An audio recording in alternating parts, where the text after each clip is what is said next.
Praise the Lord. கர்த்தர் பெரியவர். இந்த நாளிலும் இந்த ஷாலோம் ஃபெலோஷிப்க்கு உங்களை வரவேற்பதில், இயேசு கிறிஸ்துவின் நாமத்தில் வரவேற்பதில் நாங்கள் மிக்க மகிழ்ச்சி அடைகிறோம். என்னுடைய மகள் கூட இப்பொழுது உங்களை ஆராதனைக்கு நேராக வழிநடத்துவாள். நீங்களும் அவளோடு சேர்ந்து இந்த ஆராதனையில் கலந்து கொள்ளுங்கள். தேவ பிரசன்னம் உங்களையும் உங்கள் வீடுகளையும் மூடும். தேவன் உங்கள் வாழ்க்கையில் விடுதலையை கொடுப்பார். ஹல்லேலூயா. Praise lord. இப்பொழுதும் நம்ம தேவனை கண்டினியூஸாக வர்ஷிப் பண்ணி ஆராதிக்க போகிறோம். தேவனோட பிரசனம் இங்கே இருக்குது. ஆமென். ஸோ அவர் நம்ம சந்தோஷமாக ஆராதிக்க போகிறோம். ஏன்னா தேவன் நம்மளை நேசிக்கிறார் ரொம்ப. ஆமென். எல்லாரும் சேர்ந்து என் கூட இந்த பாட்டை பாடுங்க.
ஏற்றுக்கொண்ட மகா பெரிய அன்பு, என்னையே மீட்பதற்காய் உலகத்திலே வந்து தன்னையே தந்து விட்ட தகப்பனின் அன்பு, என்னையே மீட்பதற்காய் உலகத்திலே வந்து தன்னையே தந்து விட்ட தகப்பனின் அன்பு, இது ஒப்பில்லாத அன்பு, பூரண அன்பு, இது ஒப்பில்லாத அன்பு, பூரண அன்பு, இயேசுவின் அன்பு, இது ஒப்பில்லாத அன்பு, புறம்பே தள்ளாத பூரண அன்பு, இயேசுவின் அன்பு, இது ஒப்பில்லாத அன்பு, புறம்பே தள்ளாத பூரண அன்பு, இது ஒப்பில்லாத அன்பு, பூரண அன்பு, இது ஒப்பில்லாத அன்பு, பூரண அன்பு. யெகோவா தேவனுக்கு 1000 நாமங்கள், எதை சொல்லி பாடிடுவேன், என் கர்த்தாதி கர்த்தர் செய்த நன்மைகள் 1000 கரம் தட்டி பாடிடுவேன். யெகோவா தேவனுக்கு 1000 நாமங்கள், எதை சொல்லி பாடிடுவேன், என் கர்த்தாதி கர்த்தர் செய்த நன்மைகள் 1000 கரம் தட்டி பாடிடுவேன். Jehovah Shalom, Jehovah Shammah, Jehovah Ruah, Jehovah Rapha, Jehovah Shalom, Jehovah Shammah, Jehovah Ruah, Jehovah Rapha. Jehovah தேவனுக்கு 1000 நாமங்கள், எதை சொல்லி பாடிடுவேன். என் கர்த்தாதி கர்த்தர் செய்த நன்மைகள் 1000, கரம் தட்டி பாடிடுவேன். யெகோவா தேவனுக்கு 1000 நாமங்கள், எதை சொல்லி பாடிடுவேன். என் கர்த்தாதி கர்த்தர் செய்த நன்மைகள் 1000, கரம் தட்டி பாடிடுவேன். எல்ரோய்க்கு அல்லேலூயா, என்னை நீரை கண்டீரையா, ஏக்கமெல்லாம் தீர்த்தீரையா. நான் தாகத்தோடு வந்த போது ஜீவ தண்ணீர் எனக்கு தந்து தாகமெல்லாம் தீர்த்தீரையா. எல்ரோய்க்கு அல்லேலூயா, என்னை நீரை கண்டீரையா, ஏக்கமெல்லாம் தீர்த்தீரையா. நான் தாகத்தோடு வந்த போது ஜீவ தண்ணீர் எனக்கு தந்து தாகமெல்லாம் தீர்த்தீரையா. Jehovah Shalom, Jehovah Shammah, Jehovah Ruah, Jehovah Rapha. Jehovah Shalom, Jehovah Shammah, Jehovah Ruah, Jehovah Rapha. எல்ஷடாயும் நீங்க தாங்க, சர்வ வல்ல தேவனாக என்னை என்றும் நடத்துவீங்க. எபினேசரும் நீங்க தாங்க, உதவி செய்யும் தேவனாக என்றும் என்றும் தாங்குவீங்க. எல்ஷடாயும் நீங்க தாங்க, சர்வ வல்ல தேவனாக என்றும் நடத்துவீங்க.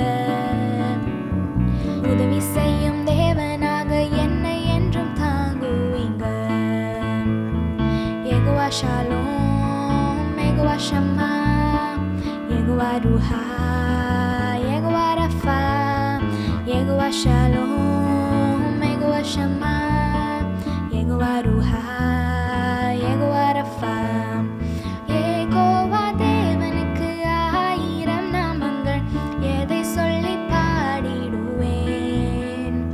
என் கர்த்தாதி கர்த்தர் செய்த நன்மைகள் 1000, கரம் தட்டி பாடிடுவேன். அல்லேலூயா. நம்ம தேவன் உயரமும் உன்னதமும் ஆனவர். ஆமென். அதை மனதில் வச்சு நம்ம எல்லாரும் இந்த சாங்கை சேர்ந்து பாடுவோம். உயரமும் உன்னதமும் ஆன சிங்காசனத்தில் வீற்றிருக்கும், உயரமும் உன்னதமும் ஆன சிங்காசனத்தில் வீற்றிருக்கும், சேனைகளின் கர்த்தராகிய ராஜாவை என் கண்கள் காணட்டும். சேனைகளின் கர்த்தராகிய ராஜாவை என் கண்கள் காணட்டும். சேனைகளின் கர்த்தர் பரிசுத்தர், சேனைகளின் கர்த்தர் பரிசுத்தர், சேனைகளின் கர்த்தர் பரிசுத்தர், பரிசுத்தர் பரிசுத்தரே. ஓ பரிசுத்தர் பரிசுத்தரே. ஒருவராய் சாவாமை உள்ளவர் அவர், சேரக்கூடா ஒளிதனில் வாசம் செய்பவர். ஒருவராய் சாவாமை உள்ளவர் இவர், சேரக்கூடா ஒளிதனில் வாசம் செய்பவர். அகிலத்தை வார்த்தையால் சிருஷ்டித்தவர், இயேசுவே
ராஜா இவர்.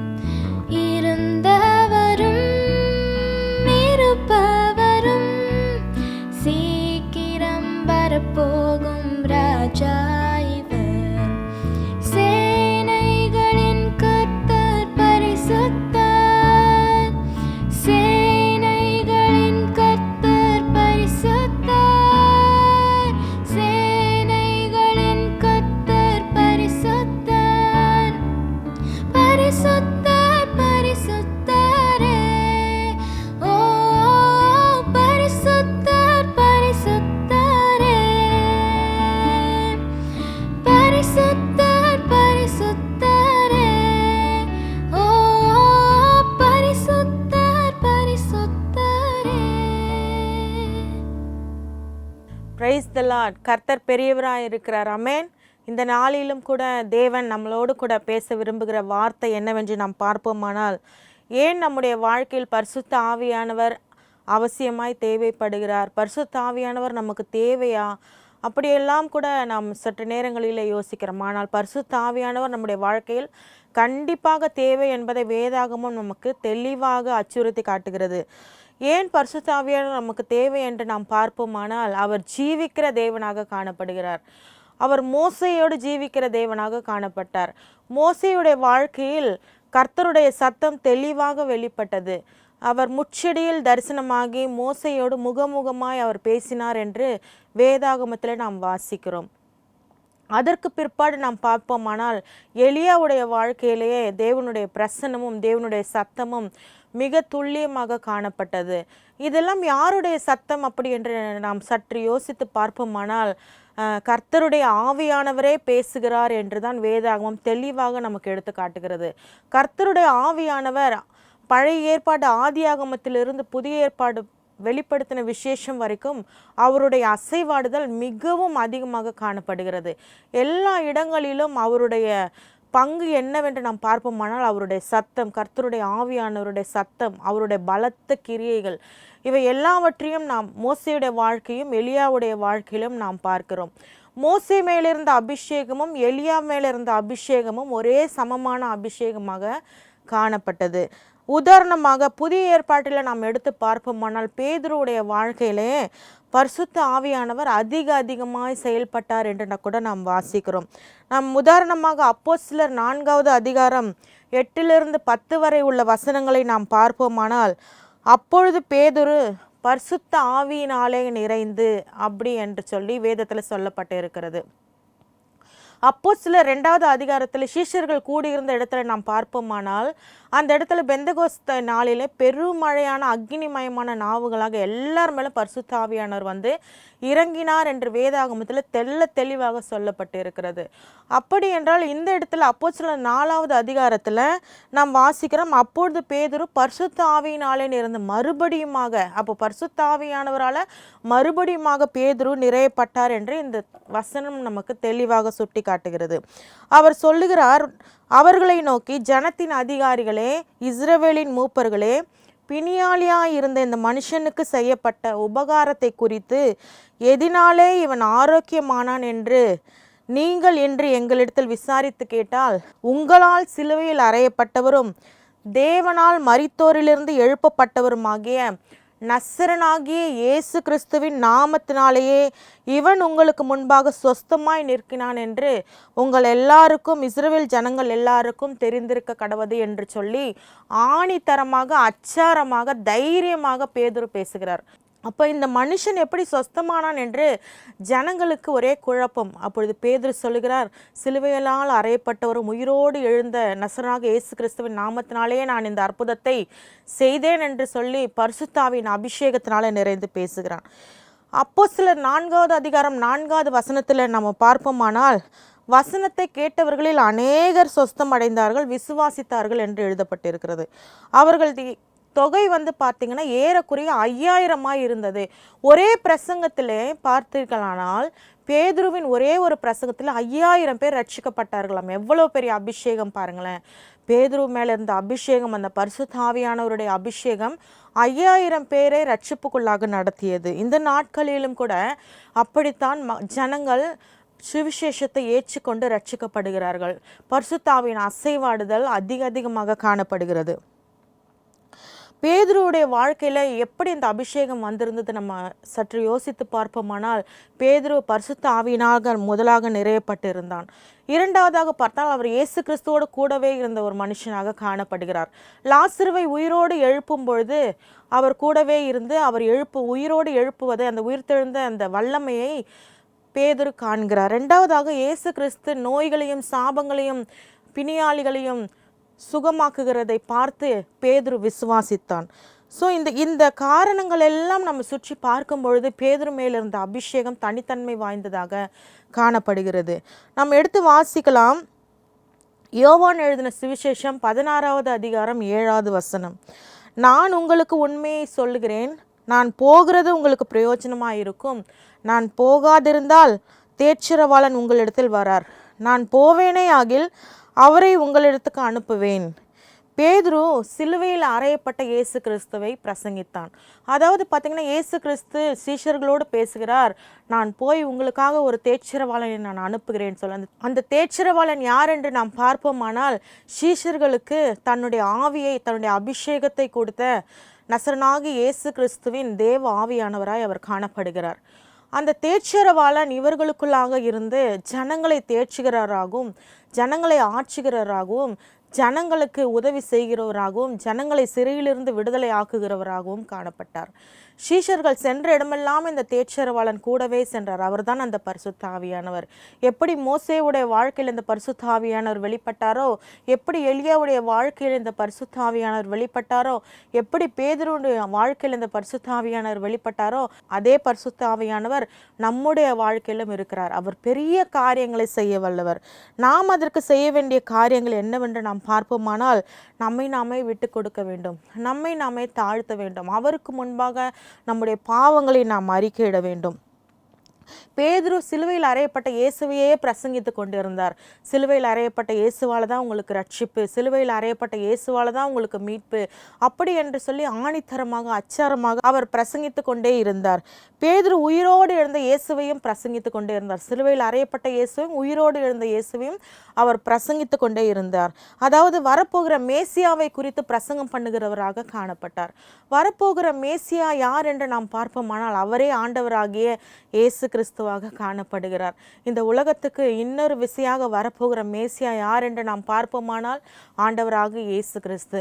அவர் குழந்தை பருவத்தில் இந்த உலகத்திற்கு வந்து பிறந்து, குழந்தை பருவத்தில் வளர்ந்து, அவர் பார்த்தீங்கன்னா 33.5 ஆண்டு காலம் ஊழியம் செய்து, மரித்து 3ஆம் நாள் உயிரோடு எழுந்து சரித்திரத்தையே படைத்து, ஒரு பெரிய சரித்திரத்தில் ஒரு பெரிய ஒரு அதிர்ச்சியை உண்டாக்கின ஒரு தேவ மனுஷனாகவும் தேவனாகவும் அவர் காணப்படுகிறார். அந்த மனுஷனை குறித்தும் அந்த தெய்வத்தை குறித்தும் தான் பேதுரு ஆணித்தரமாக அச்சரமாக சிலுவையில் அறையப்பட்டவர், உயிரோடு எழுந்தவர் என்று சொல்லி கூட அவர் பிரசங்கம் பண்ணி கொண்டே இருந்தார். நாம் உதாரணமாக பார்ப்போமானால், சகரியா எழுதின புஸ்தகத்தில் 4வது அதிகாரம் 6வது வசனத்தில் பார்ப்போமானால், பலத்தினாலும் அல்ல பராக்கிரமத்தினாலும் அல்ல என்னுடைய ஆவியினாலேயே ஆகும் என்று கர்த்தர் சொல்லுகிறார் என்று கூட சொல்லப்பட்டு இருக்கிறது. பலம் என்று பார்ப்போமானால் என்ன? நம்முடைய மனுஷீகம்தான் பலம். நம்முடைய மனுஷீகத்தினால எந்த காரியத்தையும் நாம் செய்துவிட முடியாது. என்னுடைய படிப்பு, என்னுடைய அழகு, என்னுடைய தாளந்துகளை வைத்து நான் முன்னேறி வந்தேன் என்று சொல்லி ஒரு மனுஷனாலும் இந்த உலகத்தில் சொல்லவே முடியாது. நமக்கு பின்பாக கடவுள் ஒருத்தர் இருக்கிறார், நம்மை ரட்சிக்கிறவர் ஒருவர் இருக்கிறார், அவரே எல்லாவற்றுக்கும் மூல காரணராக இருக்கிறார், அவரால் தான் நான் இந்த நிலைமைக்கு வந்திருக்கிறேன் என்று சொல்லி ஒரு மனுஷன் தன்னைத்தானே தாழ்த்தும் போது தான் பரிசுத்த ஆவியானவர் உள்ளே வந்து வாசம் செய்ய முடியும். பராக்கிரமம், அதாவது பார்த்திங்கன்னா, பார்வோனுடைய வாழ்க்கையில் அவனுக்கு பெரிய பராக்கிரமம் இருந்தது, பலம் இருந்தது, குதிரை வீரர்கள் இருந்தார்கள், குதிரை சேனைகள் இருந்தது. எல்லாம் இருந்த போதிலும் கூட அந்த குதிரைகளும் சரி, அந்த குதிரை வீரர்களும் சரி, அந்த சேனைகளும் சரி, சமுத்திரத்தில் விழுந்து போகும்படி அமிழ்ந்து போகும்படி கர்த்தர் செய்தார். அதை கண்ணார பார்வோன் கண்டான். ஸோ இந்த வேளையிலும் கூட நாம் பார்ப்போமானால், கர்த்தருடைய ஆவியானவர் பலத்தினால ஒன்றும் செய்ய முடியாது, பராக்கிரமத்தினால ஒன்றும் செய்ய முடியாது, தேவ ஆவியினாலேயே எல்லாம் ஆகும் என்று கூட ஆணித்தரமாக தேவனுடைய வார்த்தை சொல்லுகிறது.